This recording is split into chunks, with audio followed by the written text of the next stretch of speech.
दोस्तों मैं हूं राहुल और आप देख रहे हैं आपका अपना चैनल मार्केट करोड़पति। तो मैं आपको पहले बताऊंगा कि आज निर्मला सीतारमण ने जो 6 लाख करोड़ 20 लाख करोड़ में से जो बताया है वो किन किन इंडस्ट्री को गया है, उससे किस किस स्टॉक में फ़ायदा हो सकता है। और मैं आपको ये भी बताऊंगा कल जब पैकेज अनाउंस होने से पहले मैंने जो शेयर खरीद लिए थे उसमें कौन से शेयर बेच दिए हैं और कौन से अभी भी हैं जो बैंकिंग में मुझे ऑलरेडी फ़ायदा हो चुका है। उसमें मैं आपको दिखाऊंगा कौन सा मैंने फ़ायदा बुक कर लिया है और कौन से रोल ओवर मैं कर रहा हूँ कल के लिए। तो दोस्तों इसी के साथ चलिए शुरू करते हैं। और आपने अभी तक नहीं किया है हमारा चैनल सब्सक्राइब और लाइक तो कृपया कर दीजिए। तो देखिए दोस्तों, सबसे पहले हम आ जाते हैं 45,000 liquidity to be infused in NBFC. ये की हाईलाइट है उनकी स्पीच की। हम अब जाते हैं उनकी डिफरेंट हाईलाइट्स पे। तो देखिए दोस्तों, सबसे पहले आता है जो रिफंड्स हैं, जो गवर्नमेंट के टैक्स के रिफंड हैं, ठीक है। 18,000 करोड़ के रिफंड्स हैं टैक्स पेयर के, जिसमें 14 लाख टैक्स पेयर आते हैं, तो उनके वो ड्यूज़ क्लियर कर देंगे। तो दोस्तों एक रिटेल की डिमांड बढ़ने का चांस है, ठीक है। और दूसरा आता है, मेन पॉइंट है, ये कोलेटरल फ़ी लोन्स दिए जाएंगे एमएसएमई को, ठीक है दोस्तों। तो उनको दिए जाएंगे, 2 मंथ का मॉरिटोरियम है और 45 लाख यूनिट इससे बेनिफिट होंगी, ठीक है। और अगर अब हम आगे चलें तो आपको पता चलेगा कि 50,000 करोड़ की लिक्विडिटी इन्फ्यूज की गई है एमएसएमई के फंड ऑफ फंड में, ठीक है। जो लघु और कुटीर उद्योग होते हैं उनके ग्रोथ बढ़ाने के लिए 50,000 करोड़ का पैसा देने का ऐलान किया गया है। और दोस्तों अब एक चीज़ और देखिए, पहले जो एमएसएमई यानी कि स्मॉल और कुटीर उद्योग होते थे वो 20 लाख से कम के होते थे, ठीक है। अब इन्होंने 1 करोड़ से कम को लघु और कुटीर माना है, क्योंकि अब ऑब्वियसली अभी हमारी महंगाई बढ़ गई है, तो मिनिमम 1 करोड़ के उद्योग होते ही होते हैं, तो इससे उस ब्रैकेट पे ज़्यादा उद्योग आएंगे, ठीक है। और दोस्तों 2500 करोड़ जो एम्प्लॉयर का कंट्रीब्यूशन होता है, ठीक है, उसे गवर्नमेंट पे करेगी।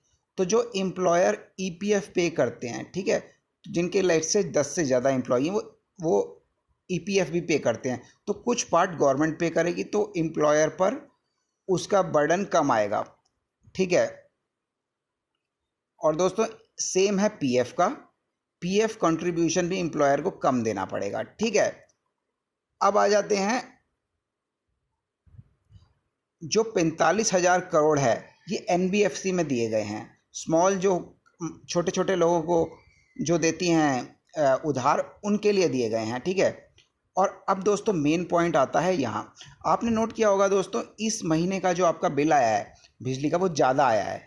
इसलिए आया है क्योंकि लिक्विडिटी क्रंच हो गया है डिस्कॉम कंपनियों को। डिस्कॉम होता है दोस्तों डिस्ट्रीब्यूशन की कंपनियां, और जेनकॉम होता है जनरेशन की कंपनियां। जो बिजली जनरेट करती हैं वो डिस्कॉम को देती हैं, डिस्कॉम वो डिस्ट्रीब्यूट करती है, तारे लगा के आपके घर में पहुंचाती है। तो जो पहुंचाने का काम है वो, उसमें बहुत ही लॉस आया है। उसमें लॉस इसलिए आया है क्योंकि काफ़ी सारी इंडस्ट्री बंद हो चुकी हैं।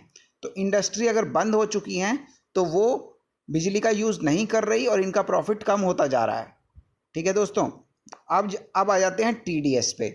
तो दोस्तों टीडीएस के रेट काटे गए हैं, ठीक है, कई नॉन सैलरी पेमेंट्स पे। तो नॉन सैलरी में दोस्तों क्या होता है, आपने कॉन्ट्रैक्टर हायर किया, आपने आईटी का कुछ कोड लिखवाया, आपने कुछ सामान उठवाया, मूव करवाया, तो उसमें कॉन्ट्रैक्टर को आपको जो पेमेंट करनी पड़ती है उसका जो टीडीएस है वो कम हो गया।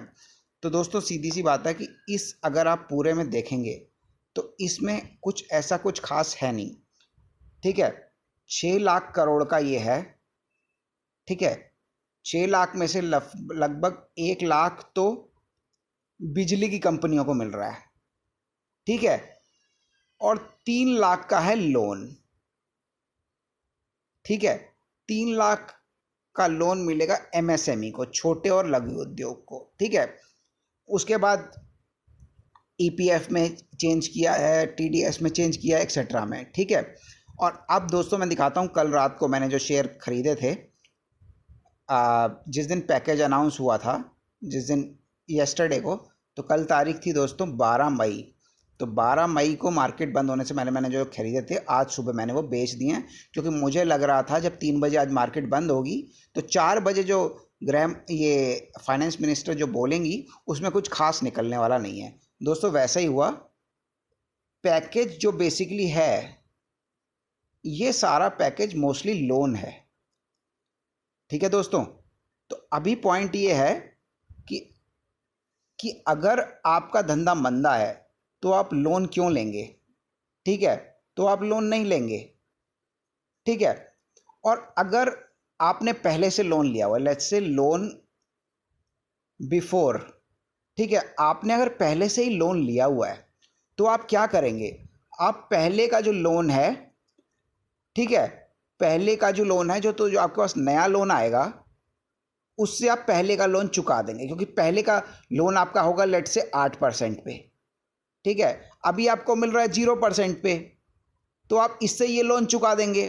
तो बेसिकली आपका काम तो कुछ होगा ही नहीं, सिर्फ आप लोन चुका देंगे। तो अब इससे क्या होगा दोस्तों? सिंपल सी बात है, इससे बैंक को हो जाएगा घाटा। बैंक लोगों को लोन देगा बिना कोलेट्रल के, बिना कोई चीज़ गिरवी रखे। ठीक है, अब गवर्नमेंट ने बोला है तो देना ही पड़ेगा। अब वो देगा तो काफ़ी सारा लोन वापस ही नहीं आएगा, क्योंकि लोग चीज़ें खरीद ही नहीं रहे, तो डिमांड हो गई है कम, तो लोगों का सारा लोन बन जाएगा एनपीए में। ठीक है दोस्तों, तो मेरे हिसाब से ये था कि कल बैंकिंग का शेयर इतना बढ़ना नहीं चाहिए और मे भी नीचे आ जाना चाहिए। तो बैंक के जो शेयर हैं, ठीक है दोस्तों, उसमें मेरे हिसाब से गिरावट रहेगी और स्टेबल रहेंगे या थोड़े से नीचे जाएंगे। ठीक है, तो अब मैं दिखाता हूँ मैंने इस कॉन्सेप्ट पे मैंने कौन से बेचे हैं और कौन से खरीदे हैं। ठीक है दोस्तों, जैसे मैंने आपको बताया था लास्ट वीडियो में, आप मेरा लास्ट वीडियो देखिए, लाइव पोर्टफोलियो बिल्डिंग। तो उसमें मैंने ये 2 पोर्टफोलियो के स्टॉक खरीदे थे। ये स्टॉक खरीदे थे मैंने 8 मई को, आज 11 मई है। देखिए दोस्तों, ये स्टॉक धीरे धीरे ऊपर जा रहे हैं। मैंने आपको बताया था टू व्हीलर का मैंने एक वीडियो डाला है जिसमें टू व्हीलर की सेल स्टार्ट होने वाली है। तो टीवीएस और हीरो मोटोकॉर्प मैंने लिया है। और दोस्तों आप ये भी देखिए कि ये स्टॉक मैंने कम क्वांटिटी में लिए हैं। आप इधर देखेंगे तो मैंने ये 4000 के हैं और ये भी कुछ 3000 का है, ये लिए हैं। और ये भी मैंने लिया है, देखिए दोस्तों, ये मैंने 10 शेयर लिए हैं 20,000 के। तो ये मैंने 10 शेयर लिए हैं HUL के, ये भी शेयर ऊपर जा रहा है। तो ओवरऑल 1-2% ये ऊपर जा रहे हैं। तो दोस्तों यही मैं आपको बताना चाहता हूँ कि आप अपना जो पोर्टफोलियो है वो क्वालिटी कंपनी से बनाएं। अगर आप क्वालिटी कंपनी से अपना पोर्टफोलियो बनाएंगे तो अल्टीमेटली वो ऊपर ही जाएगा। और मैं आपको मार्केट भी दिखा देता हूँ। ये देखिए दोस्तों, 1.4% मार्केट ऊपर जा चुका है। और मैं आपको एक और चीज़ बताता हूँ कि यहाँ पे जैसे ये लीवर या मोटोकॉर्प या ये टीवीएस का शेयर अगर नीचे जाएगा तो मैं नीचे और एक्यूमुलेट करूँगा इसमें, क्योंकि मुझे पता है ये कंपनियाँ खुलने वाली हैं और इनका अल्टीमेटली फ़ायदा ही होगा दोस्तों, इस वीडियो के लिए इतना ही। धन्यवाद। शेयर करें, सब्सक्राइब करें, लाइक करें।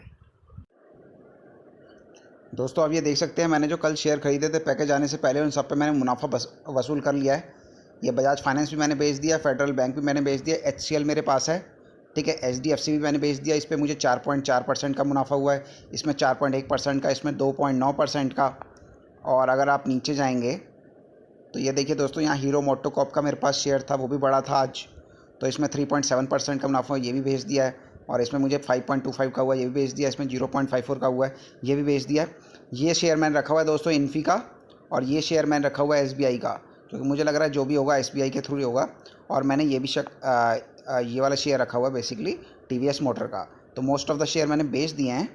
तो आप हमारे चैनल को सब्सक्राइब करें, लाइक करें और कृपया बेल आइकन दबा दें, क्योंकि ये इमीडिएट न्यूज़ होती है, आपको मिल जाएगी तो आपका फ़ायदा हो सकता है।